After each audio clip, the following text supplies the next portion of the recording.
warahmatullahi wabarakatuh.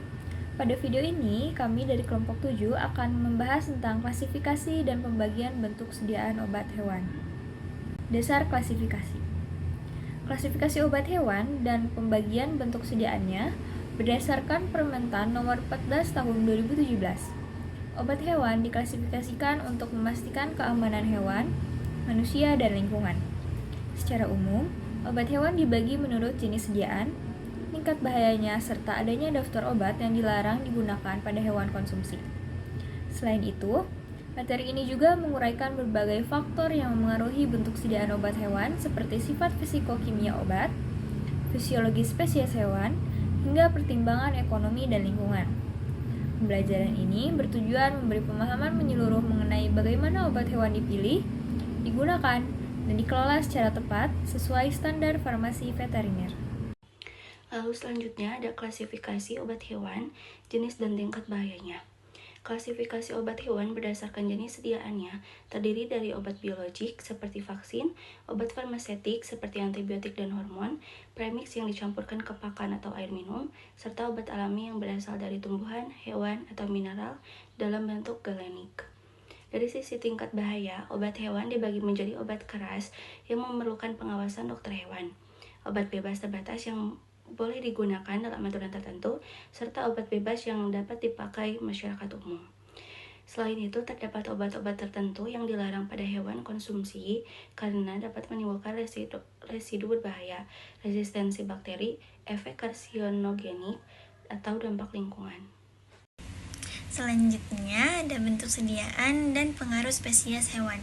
Bentuk sediaan obat hewan ini sangat beragam, mulai dari sediaan cair seperti obat oral dan injeksi, sediaan semi padat seperti salep dan gel, hingga sediaan padat seperti tablet, kapsul, serbuk, dan bolus.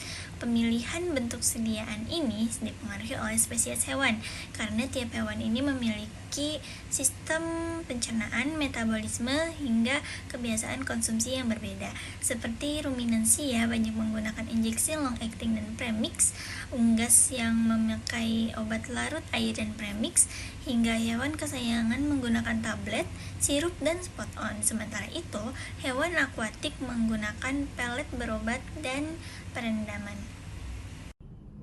Selanjutnya, di sini saya akan menjelaskan mengenai faktor penentu bentuk sediaan, meliputi sifat fisikokimia, fisiologi, dan juga patologi.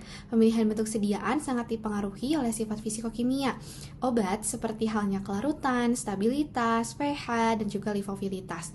Obat yang tidak stabil dalam air akan lebih cocok dibuat untuk sediaan serbuk, sedangkan obat yang bersifat lifofilik akan sesuai untuk sediaan topikal seperti halnya per-on.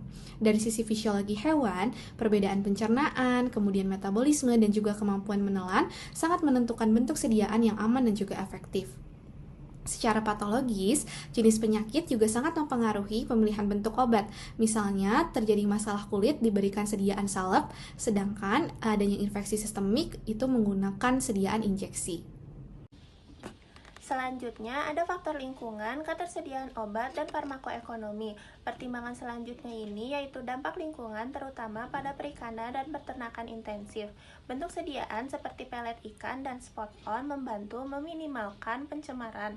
Dari aspek ketersediaan obat, bentuk sediaan yang stabil seperti serbuk lebih mudah disimpan dan didistribusikan dibanding bentuk cair yang memerlukan rantai dingin. Faktor farmakoekonomi juga penting karena penggunaan obat harus efisien dari segi biaya, tenaga kerja, dan minimal waste, tanpa mengganggu waktu henti panen. Contohnya, premix sering lebih ekonomis untuk ribuan ekor unggas dibanding dengan obat individual. Mungkin sekian yang dapat kelompok kami sampaikan. Mohon maaf apabila masih banyaknya kekurangan dan kesalahan kata. Wabillahi taufiq wal hidayah. Wassalamualaikum warahmatullahi wabarakatuh.